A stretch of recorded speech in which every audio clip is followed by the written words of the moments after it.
துருக்கி வான்வெளிகளில் Iran மீண்டும் ஏவுகணை தாக்குதல் நடத்தியுள்ளது. ஈரான் ஏவிய இரண்டாவது ஏவுகணையை தாக்கி அளித்துள்ளதாக நேட்டோ பாதுகாப்பு படை குறிப்பிட்டுள்ளது. இதன் மூலம் ஈரான் மீண்டும் துருக்கி மீது தாக்குதல் நடத்த உறுதியாகியுள்ளது. ஈரானின் தொடர் தாக்குதலால் துருக்கியின் அதானா பகுதியில் உள்ள தூதரகத்தை அமெரிக்கா மூடியுள்ளது. மேலும் அத்தியாவசிய பணிகளில் இல்லாத ஊழியர்கள் வெளியேறுமாறு அமெரிக்க தூதரகம் அறிவித்துள்ளது. இது தொடர்பாக தனது எக்ஸ் தள பக்கத்தில் அமெரிக்க தூதரகம் 11 பதிவு செய்துள்ளது.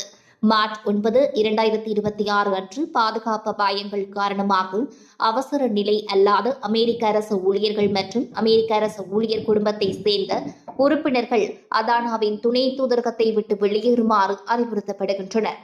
தென்கிழக்கு துருக்கியில் உள்ள அமெரிக்கர்கள் எப்போதே வெளியேறுமாறும் வலுவாக ஊக்குவிக்கப்படுகின்றனர் என அந்த பதிவில் தெரிவிக்கப்பட்டுள்ளமை குறிப்பிடத்தக்கது. இந்த நிலையில் ஈரான் துருக்கி மீது அடுத்தடுத்த ஏவுகணைகளை அதிரவைக்கும் முகமாக ஏவியமை அப்பகுதியில் பதற்ற நிலையை அதிகரித்துள்ளதாக தெரிவிக்கப்பட்டுள்ளமை குறிப்பிடத்தக்கது.